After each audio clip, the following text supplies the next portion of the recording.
Vishal Pradhan, who is the head of product management with 𝗚𝗚𝗺𝗁. Vishal comes with more than 17 years of experience in product management and development. He is passionate about topics around talent development, skill intelligence upskilling and skill gap analysis and product management. He has worked with companies like ADP, Osaki, 𝗚𝗧𝗖 and MediaOcean. Can we welcome Vishal with a big round of applause, please? Good morning, everyone. Can you all hear me? All right, great. My name is Vishal, and I think I am one of those here, one of the few, I believe, who do not belong to the L&D space, right? My space is products, and I build products for my customers, for my users, all into different spaces, right, over a period of time. And I believe that for me, what's most important is to be able to empathize with people from different professions, right? And at present with 𝗚𝗚𝗺𝗁, we've been focusing a lot on the talent development and the L&D space, right? And I'm going to talk about why skills intelligence is the next competitive advantage, right? I've been having these discussions with several L&D folks, with a lot of my customers on what they regularly do on L&D. And 60 to 70% of the times, I figure out that they have been handling requests from business units, right? Like, for example, Capgemini, right? A business unit in Mexico. There is an L&D team that works for them. They send some requests for certain kind of a skill or certain kind of a talent to be developed in the organization. They do certain kind of a training, they plan that, they execute it over a period of time, and then that's done. And then they wait for another one.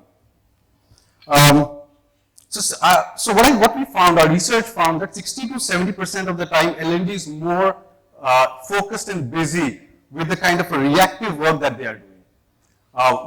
Few initiatives that we found, some organizations that they did, was around identifying what skills would be needed in future, right? Let's say what's needed in 2024, 25, right? New skills coming in, dynamically changing. So they identified, like, let's say these are the 5 skills that's needed for next year. Let's put in some budget around that, and then let's upskill the people or reskill the people, identify them, right, in the organization. Well, that works, but it really doesn't work in the longer time frame. The reason is that most of the skills that the people acquire either do not get practiced over a period of time, right, or that may not be needed as per the business demands of the organization while you are in 2024 from 2023. Now that said, I'll just talk a few things about 𝗚𝗚𝗺𝗁. We have 500 plus customers now. Recently we got 14 million funding from 8 Roads Fidelity Ventures. We have 30 plus integrations with several other players in the HR ecosystem. We have 3 patents that we primarily have over skills assessment technologies. 250 plus employees. In the assessment space, we have 2,500 plus skills that we can assess and validate, and 2 million plus skills assessment that we have already done till now. Very recently, like I think sometime back, it's maybe around a year back, there was a fireside chat with Satya Nadella, and he spoke about 𝗚𝗚𝗺𝗁 as an organization that is building the skills API for the world. This is our customer landscape. We have a good mix of telecom, like Telstra, Ericsson. We have IT services. We have BFSI, that's Vanguard, and also we have consulting companies like E&Y. These are just a few out of the 500 plus customers that we have currently. Primarily, most of them are into the talent development space, and our customers are primarily L&D folks. So this is what 𝗚𝗺𝗃 Skills Intelligence is, and what it tries to do is to solve the problem that I talked about during the start, and that is how we can align our L&D function using digital means where we can be more just in time to be able to manage the skills in the organization, identify talent in the organization, and use that for all different use cases in the HR landscape, right? Whether it's internal mobility, it could be appraisals, it could be benefits and compensation, it could be something else. So if we really want to be a skill-first organization, we need to have skills intelligence, and that would enable us to use skills data for taking decisions which are core to HR and few others as well, right? The supporting functions of HR as well. Now this is a research done by Deloitte.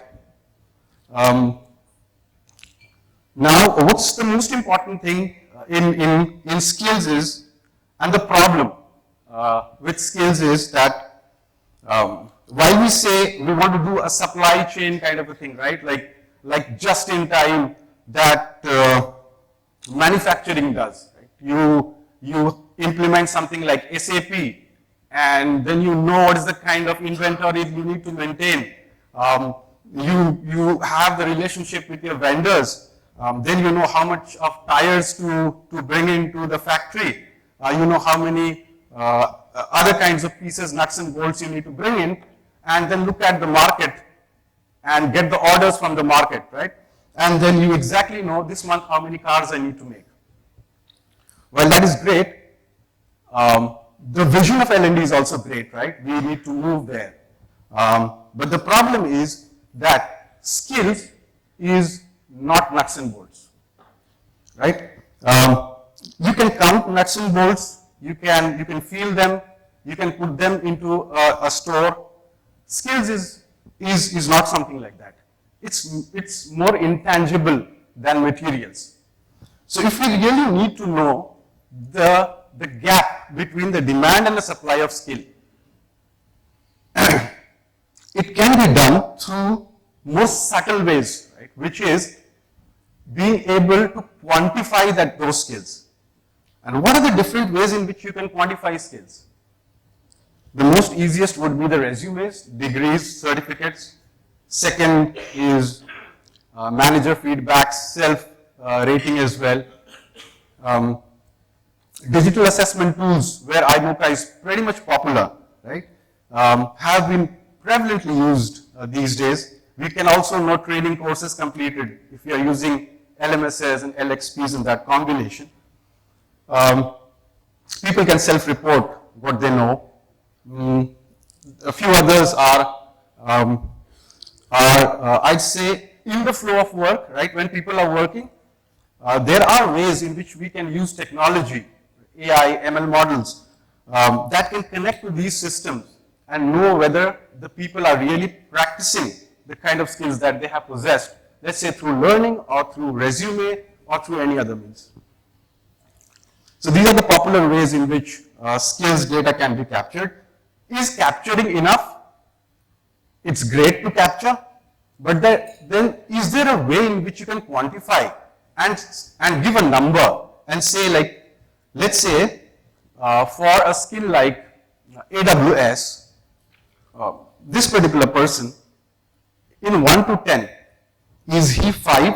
Is he 4.5? Is he 6? Using all of these or few of these? Is it possible? Yes, it's possible. This is what exactly 𝗚𝗺𝗃 does. We are a skill inventory organization. We implement our customers' needs through just one thing, and that is being able to build the skill profile of all the employees in your organization, right? What that means is we work with the customers very closely.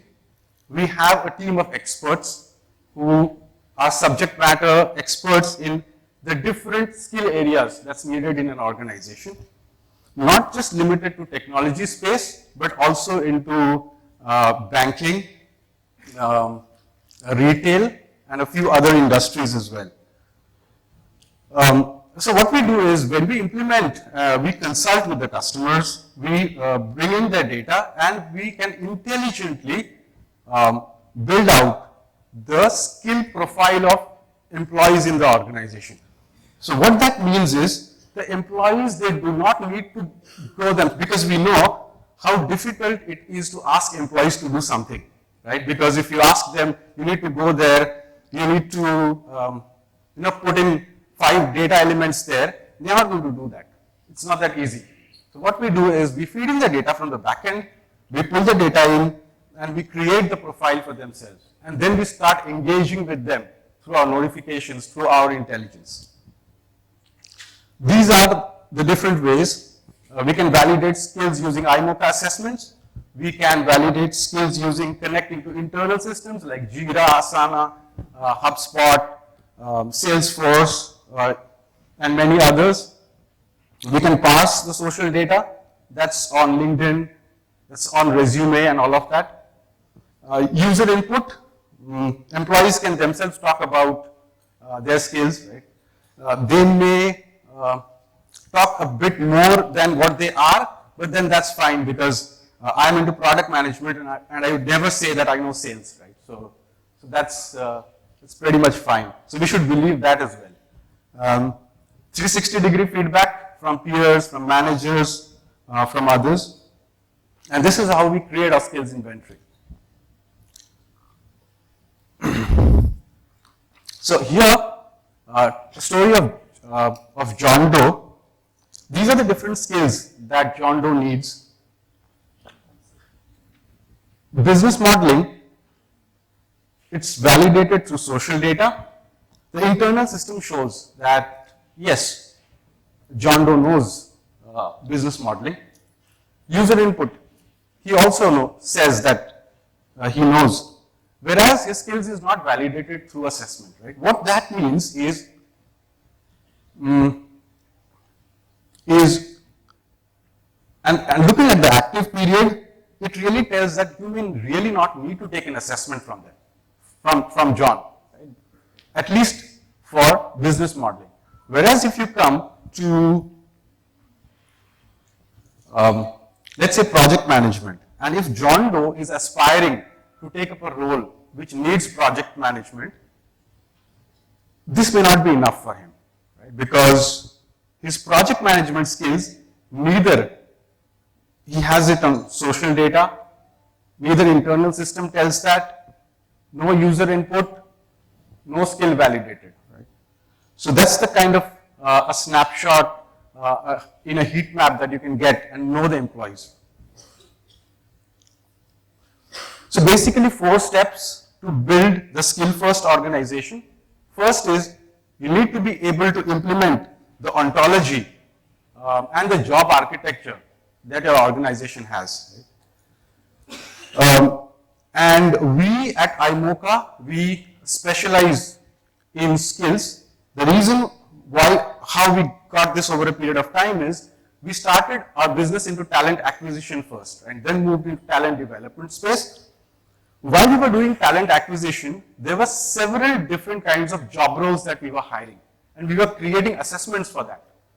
While we were creating those assessments, we started finding out the relationship between the industry, the job role, and the different skills that's needed for that job role, right? Ideally, you would like to hire someone who is as good as your employees are, or maybe better than them, right? So you're always wanting to hire someone much better, right? So your expectations are always high. And since we had like millions of assessments that we did of several candidates all across the globe for several different job profiles, our data started telling us a story. And that story is the relationship between the job profiles and the skills that you need. And now we have that kind of an intelligence where we can say, okay, you belong to IT services industry, yes. What are the different job profiles? Senior full stack Java developer, Python developer, okay, Selenium tester, okay, 3 to 5 years experience. Here is your skill profile that you would need. And when I talk to several customers, I find out that the problem is that L&D has made things very complex. Some people call it with different names like the competency. The same thing is a job profile for another person. Job profile for one person is skill for the third one, right? Skill for the third one is something else for the fourth one. So terminology itself has become a big problem in the L&D space. What we look into is kind of simplify that experience. For us, it's just the two things that's important. One is the job profile, and the second thing is all the skills that need to make that person successful in that particular job. All is that we need, right? Other things could be more like labels and categories and this and that. But what is transferable, what can be coached, what can be learned is only skills. That's why we do the skills ontology and create a job profile and skill mapping. The third is an intelligent employee skills profile. Why we call it intelligent is because the employee do not need to do anything. And the second is it's based on the data that we have collected over a period of time, right? And it's on the right kind of ontology that we build for organizations. The last is the most important, I'd say, right? And this is an ongoing activity that goes on in the organization. That's multi-channel skills validation. So all the different things which you saw, that's one was validating through assessments. Now employees may be willing to take assessments or not, or you may need to mandate it through a learning program. That's a choice of the L&D manager. But are there other ways? Yes, there is. You can connect to the internal systems and get the data from there. The managers can validate, right? So you can rely on several different channels, and that's the reason we call it multi-channel skills validation, and this is a repeatable process in your organizations.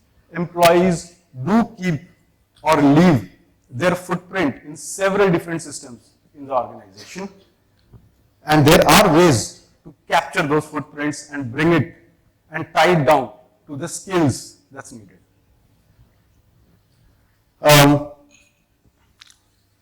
A snapshot of what Imocha does. The skill taxonomy and ontology, we're able to implement that. We get market skills intelligence. We build the skill matrix, we match, we benchmark, we provide skills insights, and then we cater to the several different use cases of HR.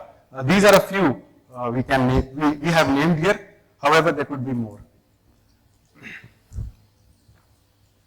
We have integrations with the likes of SAP SuccessFactors, Degree, Cornerstone, Coursera, and many more.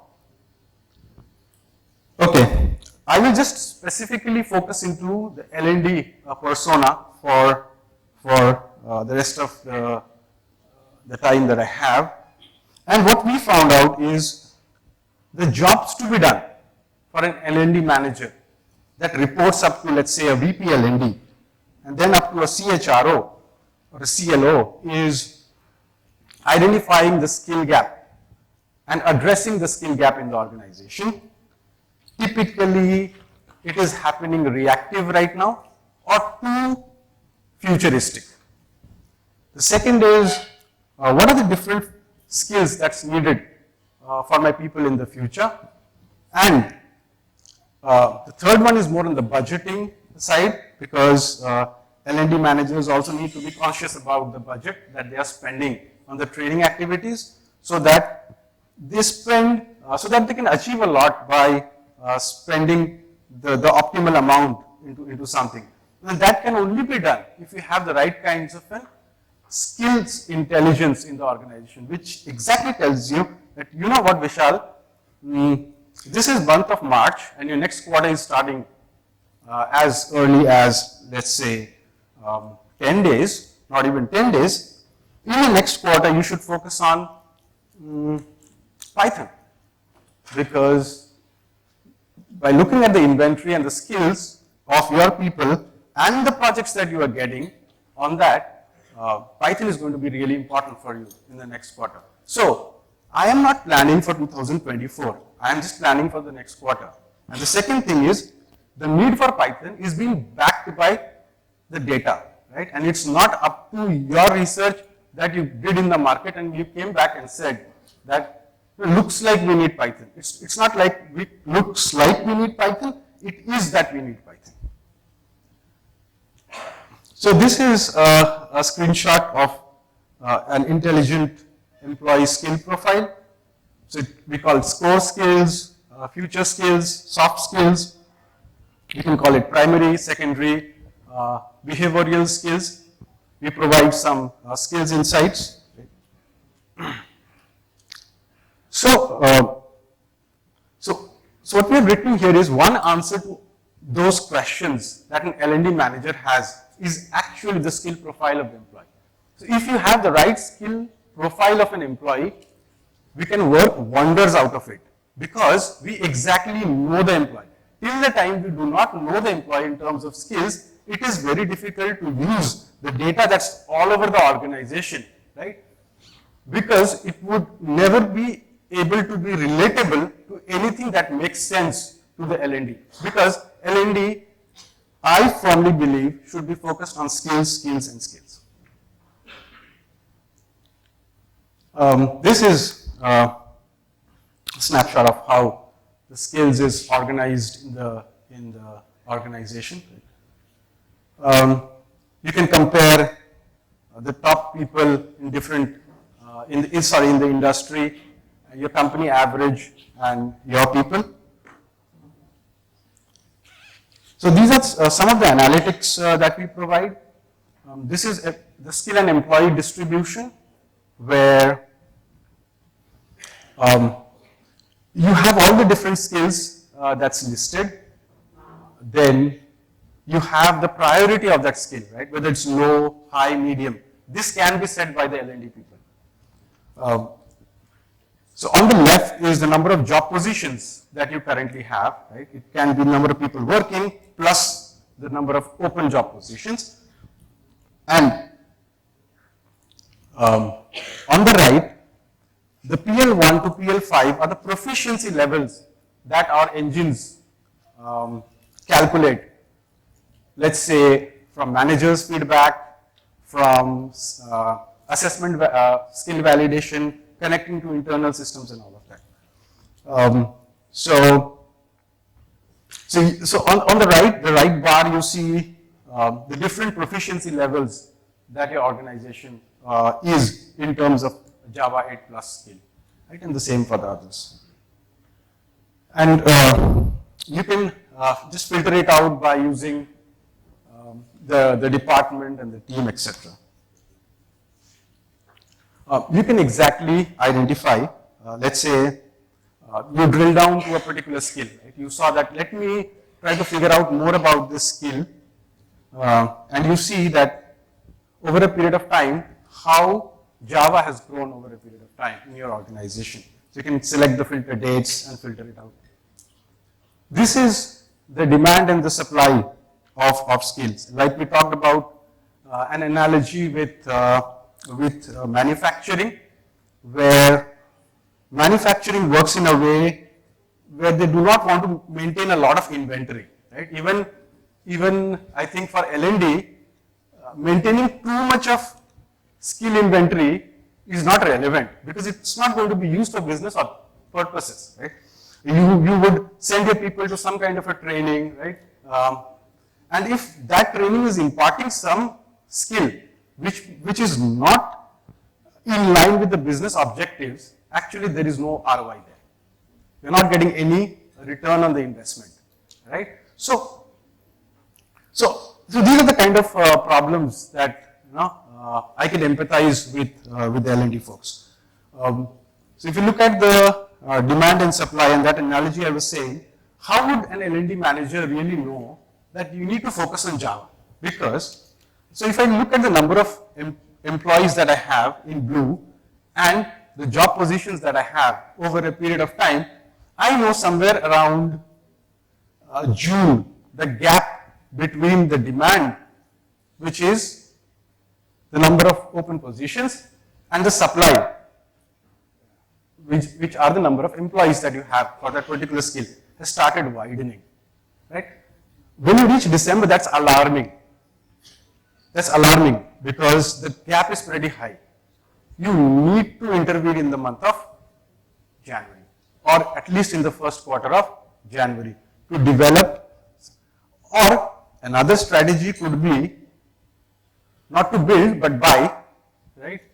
But I think that's negative on L&D, right? If you really need to buy all the time, so that would not really speak highly of the L&D department. So L&D department needs to be cognizant enough and really step in at the right time to help organizations save the money and reduce the buy.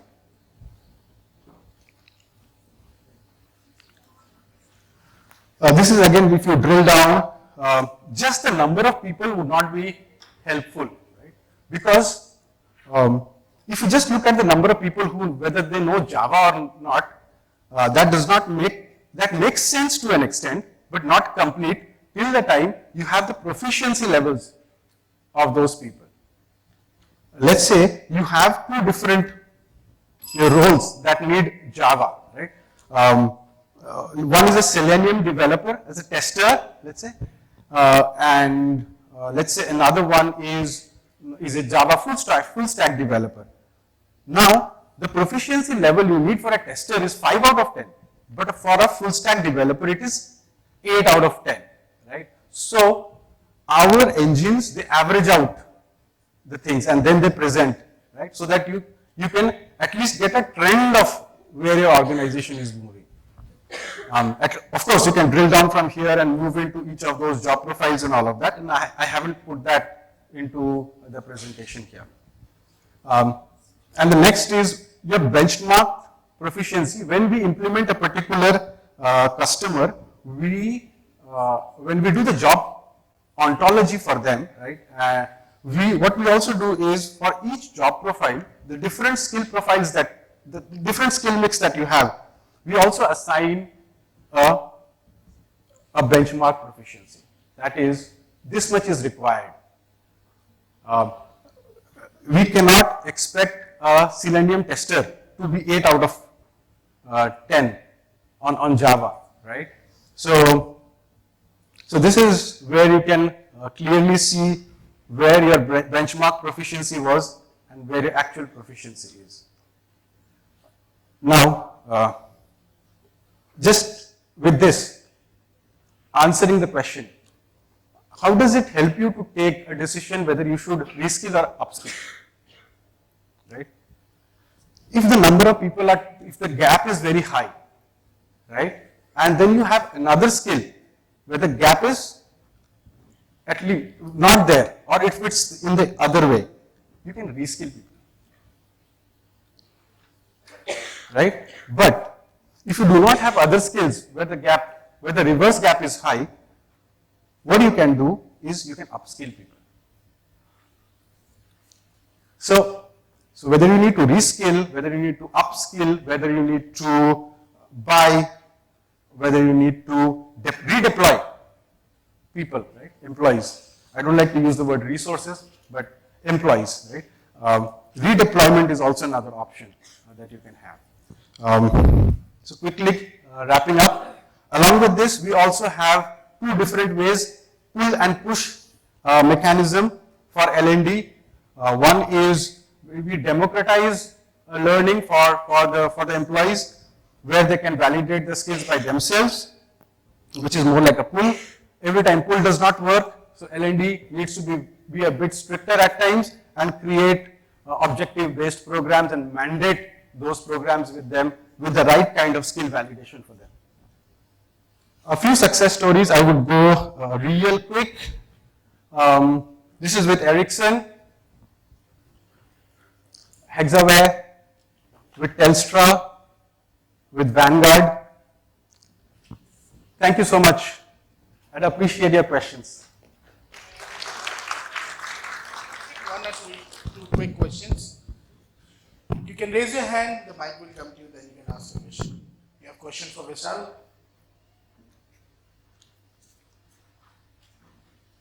One question. There we have.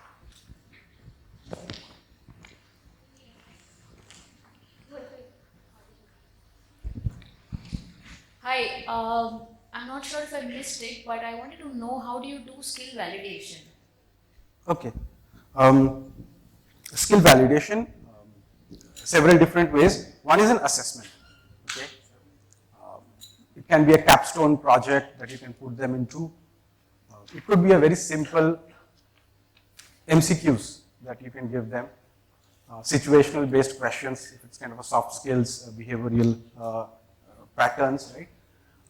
Another way is very simple. Ask them to rate themselves on the skills. Ask their manager to rate themselves. Rate their subordinates, right? Another way is from peers. And also there are ways in which you can connect to the internal systems. Let's say, are you from IT services? What industry are you into? Manufacturing. So you use some sales tools, right? So let's say if you are using Salesforce, can you connect to Salesforce and know whether this person is putting the right kind of data that needs to be there on the CRM?